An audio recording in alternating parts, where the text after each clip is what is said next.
Hey guys, Ewok Pilot here, and today we're going to be taking a look at one of the most insane customs I have ever purchased. This figure is exorbitantly expensive when I bought it, and I'm sure now that it's only available on the secondary market that its price is just absolutely absurd. And so today we're going to be looking at the BagglesStudio and LCM collab custom Darth Vader from Star Wars Rebels. It's officially called the Fallen Master, but we all know who it is. This is Darth Vader, and this is his version that we see in Star Wars Rebels, and it comes with several different helmet variations, so you can switch it out to match different scenes. And they also made an expansion pack to match Vader's appearance in Kenobi. Unfortunately, I was not able to buy that before it sold out, and the fact that this is a limited run is something we're going to be talking about in this video. So without further ado, let's get right into it. So first of all, obviously, this figure is 100% official LEGO except for the custom parts used for the helmet and the cloth. And then there's also some other stuff that I've got to show you later on in this video.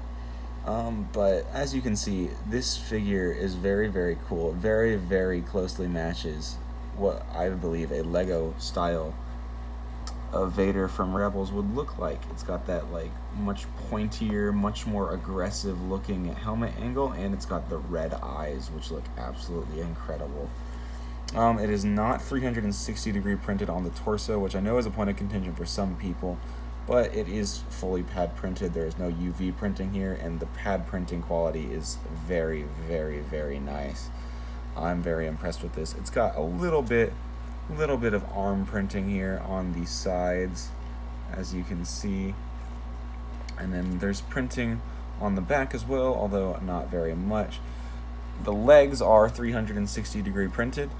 Most of it gets covered up by the waist cape, and I'm not going to be removing that because it is an absolute pain to get off and on. So it is staying on for this review.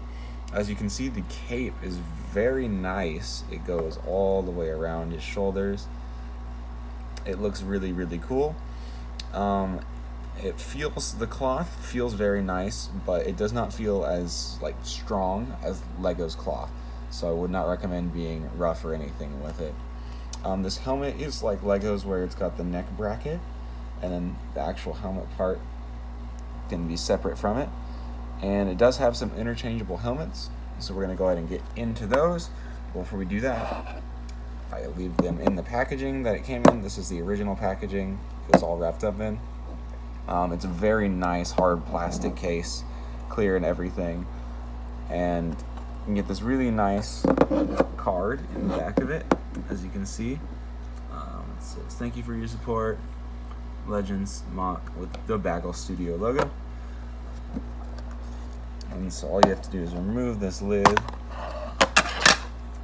take out these extra plastic bags. I'm leaving them in there because in case I ever want to repackage it for whatever reason, I'm keeping all the packaging handy. And then I personally just remove this. It drops out the helmets and stuff, and also this very, very, very cool Darth Vader lightsaber hilt piece. This thing has got, I don't know if it's painted or printed, but it is all very, very, very high detail. This is absolutely insane how awesome this looks. And it can fit an official LEGO lightsaber blade, and Darth Vader can hold it. I am not personally going to put it in his hand yet because I'm not got him in a spot that I want to display him in forever. So I'm going to keep storing this in there.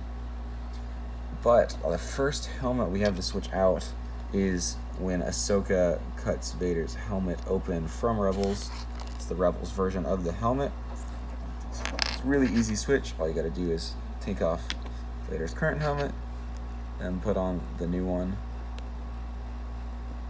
And it looks absolutely incredible. I believe I've got the wrong head in there. This looks like the eyes are sitting too low. It does have a different version of the head where the eyes line up. I thought I had that one on. It does appear that I should. Let's see again. Ah, yes, that looks much, much better than last time. There we go. Yeah, it's a really, really, really cool look for Vader there. And then there's also the 2 movie versions of the helmet. We're not going to switch those out today, but it does include versions that match the style from Star Wars and New Hope. And they've also got the red eyes. And he includes a separate neck bracket piece because these need a different neck bracket. So if you have other Vaders and you want them to have the red eyes, you can make one more Vader with these helmets, which is really, really, really cool to see. Also included with this were 2 more printed heads, one for the eyes being in the right place, one for the eyes matching up with the helmet when you have it on, and there's another version for Rebels when you have the helmet off, or the helmet on, covering it up. And they include a custom molded lightsaber blade. It's not frosted or anything, but it is custom molded by LCM. And that's the other neck bracket right there.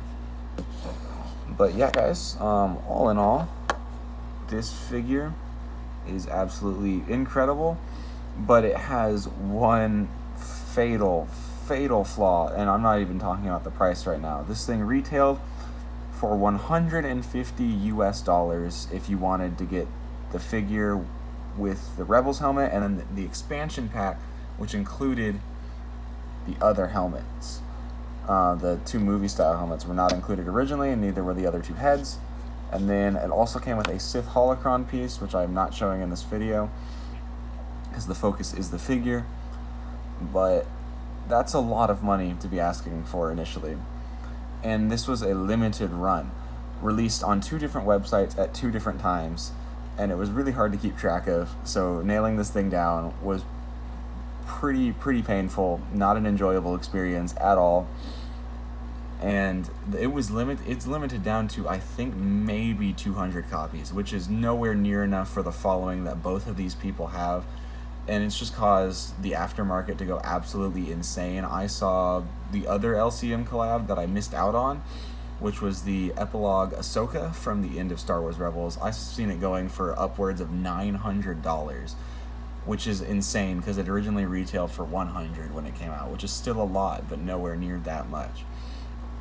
And that's my biggest issue with these, is that they're refusing to do a second run with extras. I feel like they should do a pre-order based system where they're not limiting themselves, and they have it open for maybe a 48-hour window where everyone who's interested can order their own, and then they just make the amount that are ordered. I feel like, because they already do a system similar to that, they take more orders than they initially plan, and so they always have to do extras anyway.